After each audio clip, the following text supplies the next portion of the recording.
Hello, my people. You're tuned in to Jolly Roger, and your host is finally here with a new chapter. James Gunn's Superman movie is finally out. This film has arrived with immense hype and expectations. It's the first DC film under James Gunn, and it's been a long time since his last movie. James Gunn's previous superhero projects have always managed to evoke an emotional response. In that regard, it's been said that James Gunn has truly delivered for his fans. There were many haters circulating, and a big question was whether this film would truly win over even the haters and bring them into the DC fold. You're just at the beginning of that journey, and we're here to see if he's managed to pull it off. If you want to be part of this new DC beginning, don't miss this film. I trust DC fans won't miss it.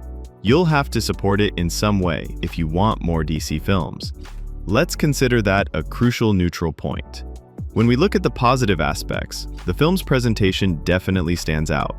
Many people said they didn't like it, but for me, this film felt like a direct adaptation of a comic book. While the comic book medium and film medium are different, they've done their best to beautifully match some key frames to the comic book style. The framing structure itself resembles the block-by-block reading experience of a comic book. It's as if James Gunn has brought the comic book to life, and I really enjoyed that.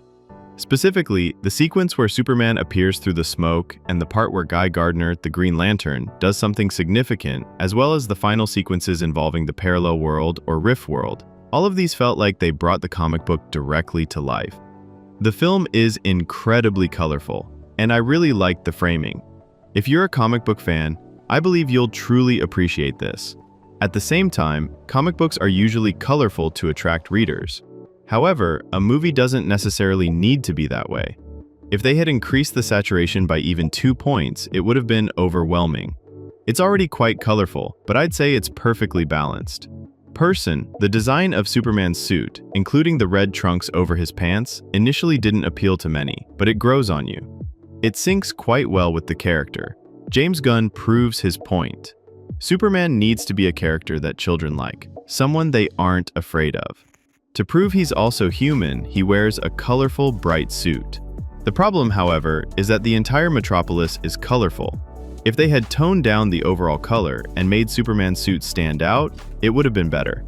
In some fight scenes, you end up searching for Superman, wondering if he's even there. So, in my opinion, they could have reduced the saturation a bit more.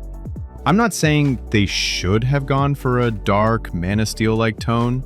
What feels balanced to me might appear very colorful to others. Just wanted to put that out there. But considering the framing, many scenes replicated the comic book feel again. The cinematography was excellent, especially Superman's flying sequences. Usually when characters fly, the camera often focuses on their faces. While there are many such shots in this film, some flying shots beautifully portray how free Superman feels when he flies. For instance, when he's fighting the monster and flies through fire, or when he suddenly takes off at full speed towards the sky and even into space, those sequences are well composed. So I'd say the flying sequences were excellently captured. Overall, I liked the cinematography. However, some close-up camera shots on faces felt a bit awkward, but there's definitely a strong, amazing presentation in this film. Now let's talk about the characters. Starting with David Corenswet, he's here to fill very big shoes. Henry Cavill was considered the perfect Superman. Did Corenswet live up to that casting? I'd say he almost matched him. For future generations, David Corenswet has a high chance of becoming one of the perfect Supermans. We saw Henry Cavill as a godlike figure. In this film, David Corenswet presents Superman as about 50% of that, toned down, and he's perfectly performed that role. He conveys a wide range of emotions: anger, betrayal, laughter, sadness, frustration, and the feeling of, I can't do this. He's presented all of it so beautifully. You might ask if Superman, whose main trait is confidence, needs so many emotions. The scenes are structured to justify this, and that's what's important. This Corenswet Superman is portrayed as very grounded and humanized. He delivers perfect human reactions to match this portrayal, and in most places, it's justified. Physically and expressively, he matches the confidence of Superman and the slight awkwardness of Clark, almost playing a bit feeble, so I feel like he could be a better Superman. We'll see if they develop this Superman further as the story progresses. And if you ask me, I think he'll be a Superman you connect with more deeply. He's a very humanized and interesting Superman. But does he carry the film alone? No, that's where James Gunn's writing comes in. Superman's supporting characters, including the villain, are all given significance in some way, creating impactful moments in the film. This makes all the characters in the film feel important to us. Let's start with Lex Luthor, the film's villain. In some parts, Nicholas Holt's performance as Lex Luthor will appear somewhat cruel. Superman is an alien with a human heart, while Lex Luthor is a human with an alien heart. Nicholas Hoult perfectly pulls off that performance.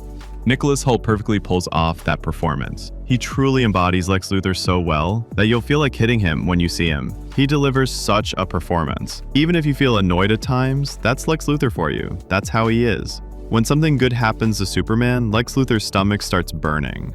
Lex Luthor is a key character driven by the thought of somehow ruining things for Superman, and he harbors immense hatred for him.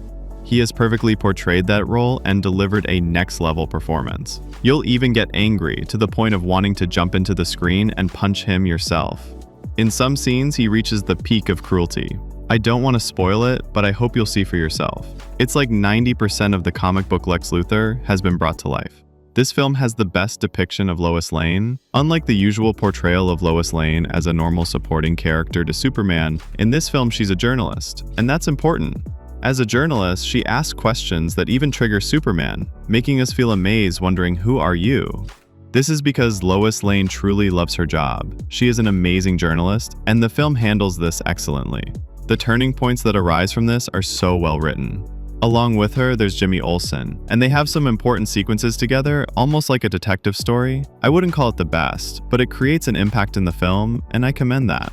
Similarly, with the Justice Gang, you'll all become fans of Mr. Terrific, mark my words. If there were a standalone Justice Gang movie, Mr. Terrific would definitely become a favorite for many.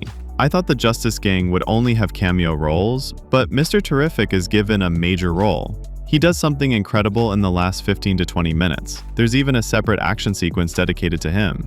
Ultimately, it felt like an amazing experience. James Gunn's iconic one-shot action sequence, set to music, isn't for Superman, it's for Mr. Terrific. And Eddie Gathegi, who plays Terrific, delivers an amazing performance, without showing much facial reaction. He subtly and beautifully portrays the intelligent character. Conversely, there's Nathan Fillion as Guy Gardner, who is over the top and asserts himself. Green Lantern is not new to Nathan Fillion, so he handled it well. Initially, many people might not like Guy Gardner, but slowly you might start to like him. He scores in all the sequences where he displays his powers, especially his Green Lantern abilities. Although there are some comedic sequences with him, I believe he'll be a strong Green Lantern. He's apparently been given a major role in the upcoming Lantern series, so we'll see how that turns out. Hawkgirl felt a bit underplayed to me. She should have been written better. But as a film, I'm saying it's not good enough. It's not bad, don't misunderstand me. It's not a bad movie. At the same time, it's not the best movie either. It's not even in the middle. It's above that, you could say. It's an above-average movie. Maybe it feels that way to me because of the excessive hype I had. I thought James Gunn would definitely deliver something even better, a true bang. That bang effect wasn't created for me. It's definitely an above-average movie. You can definitely go to the theater and enjoy the film with a roller coaster of emotions. It will create a good time pass and enjoyable moments. But whether it will stay in your mind for long, I have my doubts. I'm going to watch this film 2 or 3 more times. Post-credit scene breakdowns and spoiler reviews will be coming. When I rewatch this film multiple times, if it brings about any change in my mind or perspective, I'll definitely let you know in the spoiler review. Don't forget to subscribe. And for those who have seen this film, how many stars out of 5 would you rate it? Share all your views in the comments below and hit that like button. I'll catch you in another awesome video. Until then, guys.